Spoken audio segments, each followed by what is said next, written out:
Praise the Lord, hallelujah. कि आज का वो दिन है जिस दिन खुदावंद यीशु मसीह हमारे और आपके लिए कुर्बान नहीं बल्कि जिंदा हुआ। आज खास मकसद के लिए हम यहाँ पर जमा हुए हैं और वो खास मकसद ये है कि प्रभु यीशु मसीह हमारे और आपके लिए जल्द आने वाला है। मैं सोच रहा हूँ कि इस महीने हम पूरी बातचीत करेंगे यीशु मसीह की आमद के बारे में। हालांकि वो आया और हम सबों के लिए उन कामों को जो हमारे लिए जरूरी थे उसने करके दिखाए ताकि हम उन सारे कामों को कर सकें। पर आज जो हमारा मजमून है वो ये है कि खुदावंद यीशु मसीह आने वाला है। कई बार हम लोग इस बात को दूसरी भाषाओं में जानते हैं, जीसस कमिंग सून, मारानाथा, और ये सारी बातें हम जानते हैं अच्छी तरह से। पर यहाँ पर खुदा का कलाम जब हम पढ़ रहे थे, मत्ती रचित समाचार उसका 24वां अध्याय और उसका 42वां पद, मत्ती रचित समाचार उसका 24वां अध्याय और उसका 42वां पद, एक गीत मुझे याद आ रहा है कि यीशु जल्दी आने वाला है, यीशु जल्दी आने वाला है। हम लोग गाते हैं पर क्या इस बात पर गौर करते हैं कि यीशु जल्दी आने वाला है? जब कोई आता है आपके घर पर, मालूम है क्या करते हैं हम लोग? घर को ठीक ठाक करते हैं, साफ करते हैं, खुद को भी साफ करते हैं, ठीक ठाक करते हैं, अच्छे से कपड़े पहनते हैं ताकि जब वो आए तो मुझे बिल्कुल ठीक ठाक पाए, पवित्र पाए। क्या खुदावंद यीशु मसीह के लिए हम तैयारी कर रहे हैं? सोचिए, क्या तैयारी कर रहे हैं? क्या हम तैयार हैं कि यीशु मसीह अगर अभी आ जाए और हम उसके साथ जा सके? किसे मालूम उस वक्त के विषय में? अगर कोई हमारे साथ में जुड़ा हुआ है और कोई उस वक्त के बारे में अगर हमको बता सकता है तो प्लीज मुझे फोन करके जरूर से बताइएगा। बाइबल में यहां पर बता रही है 24वां अध्याय उसका 42वां पद, जी, इसलिए जागते रहो।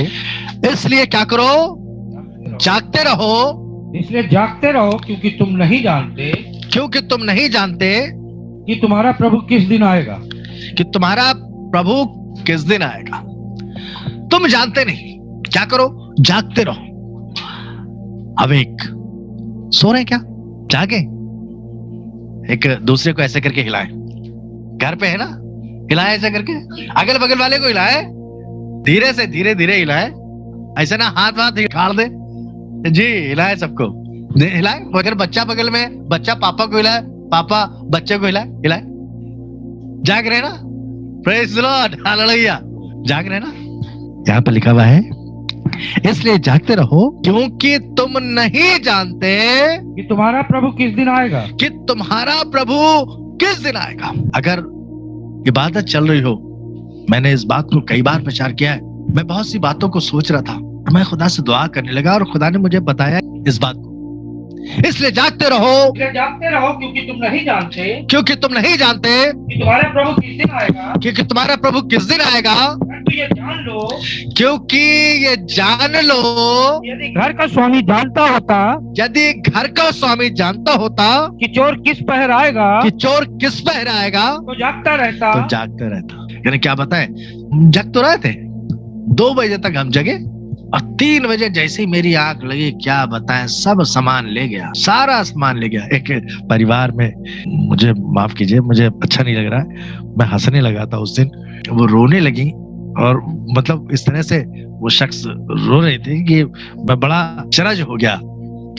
और मैंने कहा बिल्कुल परेशान ना हो। पहले तो मैं हंसा क्योंकि शायद उनकी व्यथा को हम नहीं समझे थे, उनका सब कुछ चोरी हो गया था। खुदा के लोगों, अगर खुदावंद यीशु मसीह आए और चला जाए तो क्या होगा? हमें ना ले जाए, सोच करके देखें कि अगर हमें ना ले जाए तो क्या होगा। मैं पढ़ रहा था खुदा के कलाम से, बहुत सी आयतों को मैंने इसमें देखा है। इसी के 25वें अध्याय और उसके 13वें पद में लिखा हुआ है इसलिए जागते रहो ना तो तुम उस दिन को जानते हो ना उस घड़ी को। मालूम है तुम उस घड़ी को, उस समय को नहीं जानते हो। 24वें अध्याय और उसके 36वें पद को पढ़े तो यहाँ पर कुछ इस प्रकार से लिखा हुआ है, 24वां अध्याय और उसका 36वां पद, जी, उस दिन और उस घड़ी के विषय में कोई नहीं जानता। यहाँ पर खुदा का कलाम बता रहा है उस दिन और उस घड़ी के विषय में कोई नहीं जानता, यानी उस समय के विषय में कोई नहीं जानता। ना स्वर्ग के दूत और ना पुत्र, केवल पिता। कौन जानता है? सिर्फ पिता को मालूम है। खुदा के लोगों, आज हमें और आपको इस बात की जानकारी होने की आवश्यकता है। क्या हम जाग रहे हैं? क्या हम अवेक हैं? क्या हम इस समय जागृत हैं? खुदा के लोगों, ये सोने का समय नहीं है, इस समय जाग जाने का समय है, हमें जागृत होने का समय है। जब ऐलान किया जाए तो हम सावधान हो जाएं। सावधान। अनाउंसमेंट किया जाता है कि आज पासबान के घर पे मीटिंग होगी, पर शायद हम सुन नहीं पाते। पर जब खुदावंद यीशु मसीह के बारे में ऐलान हो कि खुदावंद यीशु मसीह आने वाला है और हम ठहरे रहे अपने घरों पर, तो क्या हम जाने पाएंगे? खुदा का कलाम बता रहा है, उस दिन उस घड़ी के विषय में कोई नहीं जानता, ना स्वर्गदूत, ना पुत्र, परंतु केवल पिता। मालूम है, जिस प्रकार से हम लोग, अरे क्या यीशु मसीह अभी आ रहा है, जिस प्रकार से अभी आगे लिखा हुआ है, पढ़े क्या लिखा हुआ है। जैसे नूह के दिन थे, जैसे नूह के दिन थे। मालूम है नूह के दिन कैसे थे? नूह के दिनों में लोग खूब खा पी रहे थे, खूब आनंद मना रहे थे, क्योंकि तब तक पानी नहीं बरसा था। नूह ने जहाज तो बना लिया, पर पानी अभी तक नहीं बरसा। उस दिन तक किसी ने एक बूंद बारिश नहीं देखी थी, बारिश नहीं हुई थी उस समय तक। पर लिखा हुआ है, परमेश्वर नाश किया तो बारिश से। सब खा पी रहे थे, शादियां हो रही थी, बच्चे पैदा हो रहे थे, सब कुछ हो रहा था, लोग मर रहे थे, लोग पैदा हो रहे थे, सब कुछ हो रहा था। पर हुआ क्या? बारिश शुरू हुई, क्योंकि खुदा ने कहा था कि मैं बारिश भेजूंगा। 40 दिन और 40 रात लगातार बारिश होती रही। लिखा हुआ है, जैसे नूह के दिन थे वैसे ही मनुष्य के पुत्र का आना भी होगा। वैसे ही मनुष्य के पुत्र का आना भी होगा। क्योंकि जैसे जल प्रलय से पहले, जैसे जल प्रलय के पहले के दिनों में जिस दिन तक की हाँ, नूह जहाज पर ना चढ़ा, उस दिन तक लोग खाते पीते थे। क्या कर रहे थे? उस दिन लोग खा पी रहे थे। आज मुर्गा बनना चाहिए, नहीं मटन बनेगा, आज तो मछली बनेगी, आज पनीर बनेगा, शाकाहारी वाले के नहीं, आज छोला और भटूरे बनेंगे, आज छोले नान बनेगा। ये सारी चीजें लोग बनाते रहेंगे, खाते रहेंगे। पर यीशु मसीह आ जाएगा, सब कुछ ऐसे ही होता रहेगा। पर क्या हम उसके लिए तैयारी कर रहे हैं कि हम चाहे छोले भटूरे बनाए, चाहे मटन बनाए, चाहे चिकन कोरमा बनाए, पर जिस समय यीशु आएगा तो हम उसके साथ चले जाएंगे। यहाँ पर खुदा कलाम जी पढ़े, जिस दिन तक कि नूह जहाज पर ना चढ़ा, जिस दिन तक के नूह जहाज पर ना चढ़ा, उस दिन तक लोग खाते पीते थे और उनमें विवाह होते थे। उस दिन तक लोग खाते पीते थे और उनमें विवाह होते थे। और जब तक जल प्रलय आकर उन सबको बहाना ले गया, तब तक उनको कुछ भी मालूम ना पड़ा। मालूम है, अब किसे बहाया नहीं जाएगा, अब किसे जलाया जाएगा। क्या होगा? अब किससे आग की बारिश होगी और गंधक की बारिश होगी। कैसा मंजर होगा, सोच करके देखिए। मैं एक दिन एक दर्शन को देख रहा था और मैंने देखा कि जोर से एक बड़ा तूफान आ रहा है और लाल बादल आ रहे हैं। बहुत से लोग छुपने का प्रयास कर रहे हैं, पर खुदा के लोगों, मुबारक है वो जो उसका सामना करे, उसके सामने स्थिर है, इस बात को कह सके कि जब खुदावंद यीशु मसीह आएगा तो मैं जाऊंगा उसके साथ में। मैं यीशु के पीछे कौन हो लेता, कौन उसके संग हो के जाएगा।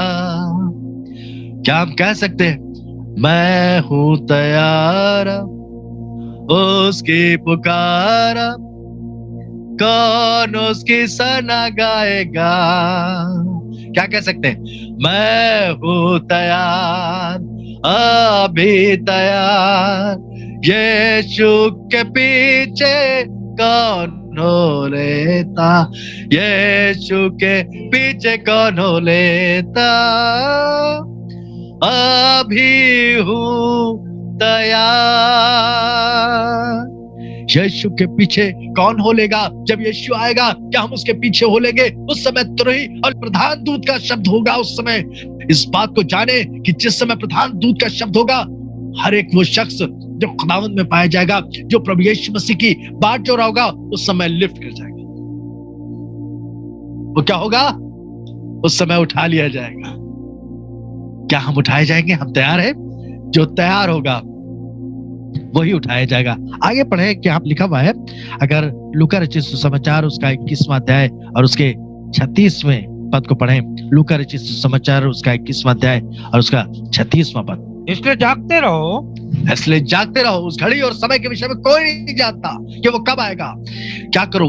इसलिए जागते रहो और हर समय प्रार्थना करते रहो। और हर समय क्या करो? प्रार्थना करते रहो। क्या करे भैया? खाना बनाए तब भी, अपना काम करे तब भी, जब नेकलेस बनाए तब भी करते रहे प्रार्थना, जब ऑफिस में काम करे तब भी। लिखा हुआ है खुदा के कलाम में, निरंतर प्रार्थना में लगे रहो। निरंतर प्रार्थना में लगे रहो।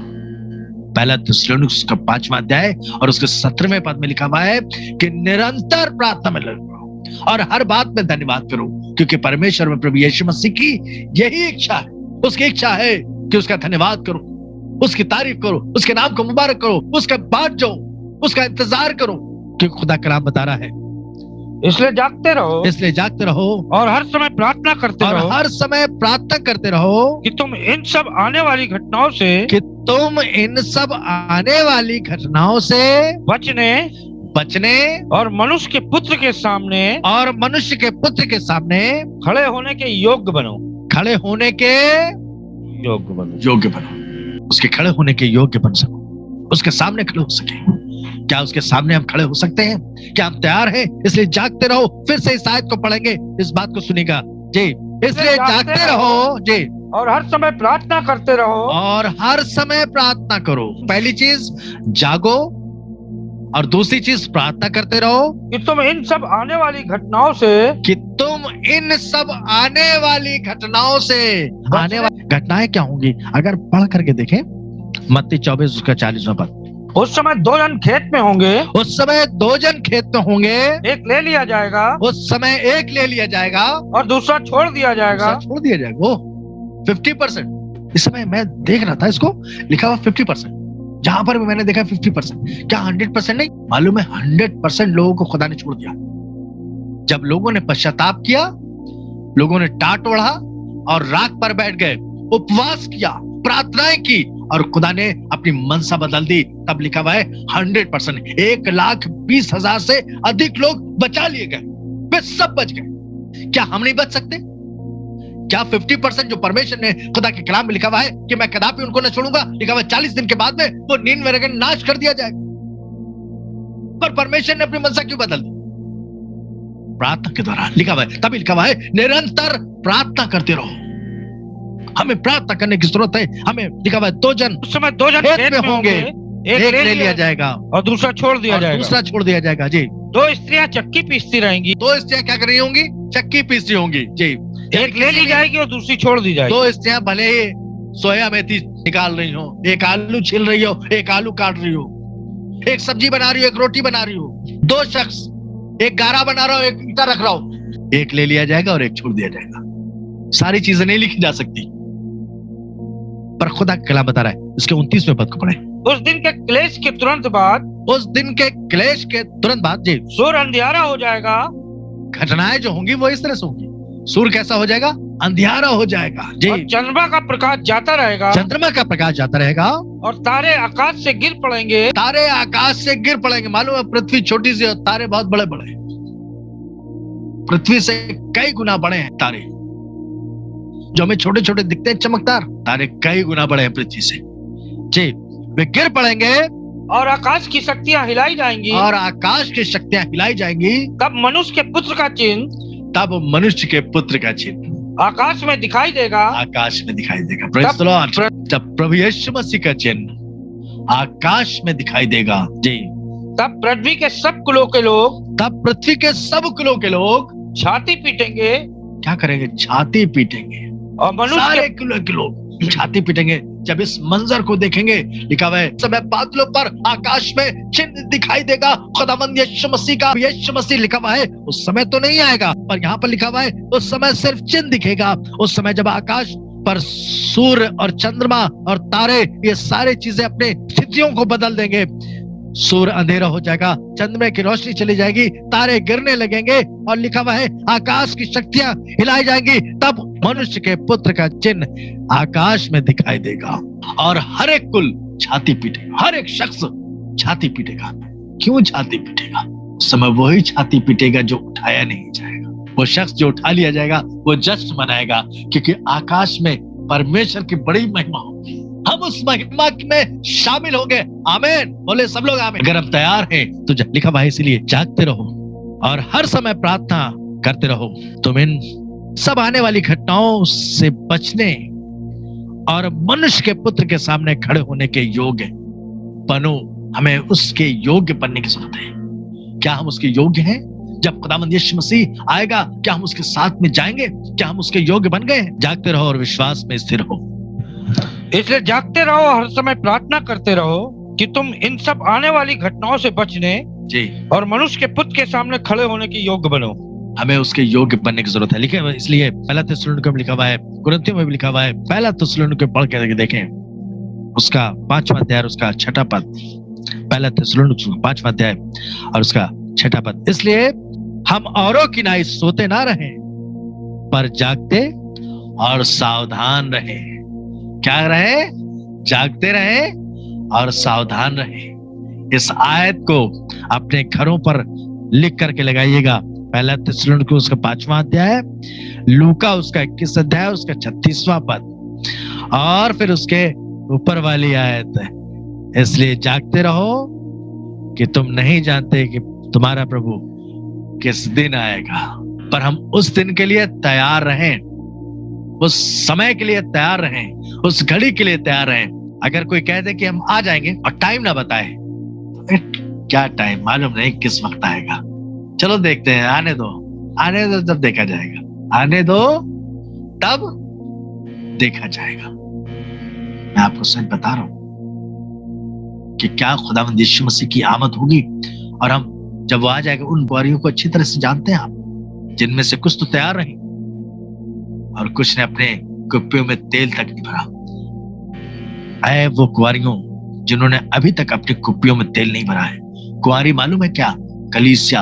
ऐ कलीसिया के लोगों, स्त्री जहां शब्द आता है वहां पर कलीसिया को संबोधित किया जाता है, यानी हमें और आपसे बातचीत करता है परमेश्वर। खुदा का कलाम यहाँ पर बता रहा है, जो स्त्रियों का जिक्र है वो कलीसियाएं हैं। उनमें से कुछ कलीसियाएं ऐसी होंगी जिनके कुप्पियों में तेल नहीं होगा, यानी अभिषेक कलीसियाएं नहीं होगी। प्रकाशित वाक्य में लिखा हुआ है, अगर आप पढ़ करके देखें, प्रकाशित वाक्य उसका 16वां अध्याय और उसका 15वां पद। देख मैं चोर के समान आता हूँ। खुदा का कलाम बता रहा है, देख मैं चोर के समान आता हूँ। धन वह है, धन्य वह है जो जागता रहता है, जो जागता रहता है और अपने वस्त्र की चौकसी करता है, और अपने वस्त्र की चौकसी करता है। धन्य वह है जो अपने वस्त्र की चौकसी करता है। क्या हमने वस्त्र वो पहने हैं जब खुदावंद यीशु मसीह आए हम उसके साथ जा सके? क्या हमने मैले कुचैले कपड़े पहने हुए, या अपने जीवन को मैला कुचैला बना करके रखा हुआ है? खुदा के लोगों, आज अपने जीवन को हमें पवित्र करने की जरूरत है। हमें अपने आप को शुद्ध करने की आवश्यकता है, क्योंकि खुदा का कलाम बता रहा है कि देख मैं चोर की नाई आता हूँ। धन्य वह है जो जागता रहता है और अपने वस्त्र की चौकसी करता है, वस्त्र की चौकसी करता है, कि नंगा ना फिरे, कि नंगा ना फिरे, और लोग उसका नंगापन ना देखें, कि लोग उसका नंगापन ना देखें। नंगा ना फिरे कि लोग उसका नंगापन ना देखें, यानी उसके जीवन से पाप ना दिखने पाए। अपने पाप से मुक्त होकर के, अपने पाप को ढांप करके। पाप हमारा कैसे ढक सकता है? खुदावंद यीशु मसीह के लहू के द्वारा। हम पवित्र कैसे हो सकते हैं? उसके पवित्र लहू के द्वारा, उसकी कुर्बानी के द्वारा। क्योंकि खुदावंद यीशु मसीह हमारे और आपके लिए कुर्बान हुआ, इसीलिए कुर्बान हुआ कि हम और आप पवित्र पाए जाए, कि जब वो आए हम उसके साथ में जा सके। हमारे अंदर कोई दाग ना हो, हमारे अंदर कोई धब्बा ना हो। इफिसियों की किताब में साफ तौर से लिखा हुआ है कि हम और आप निष्कलंक, बगैर झुर्री के। झुर्रियां बुजुर्गियत को दर्शाती है, कमजोरी को दर्शाती है। हम कमजोर ना पाए जाए, झुर्री ना हो, पर हमारे चेहरे पर लाली छलकती हो, परमेश्वर का नूर पाया जाए, उसकी उपस्थिति का नूर। प्रकाशित वाक्य उसका 3 अध्याय उसका 2 पद। जागृत हो और उन वस्तुओं को जो बाकी रह गई हैं, और जो मिटने को हैं, उन्हें दृढ़ कर, क्योंकि मैंने तेरे किसी काम को अपने परमेश्वर के निकट पूरा नहीं पाया। मैंने तेरे किसी काम को अपने परमेश्वर के निकट पूरा नहीं पाया।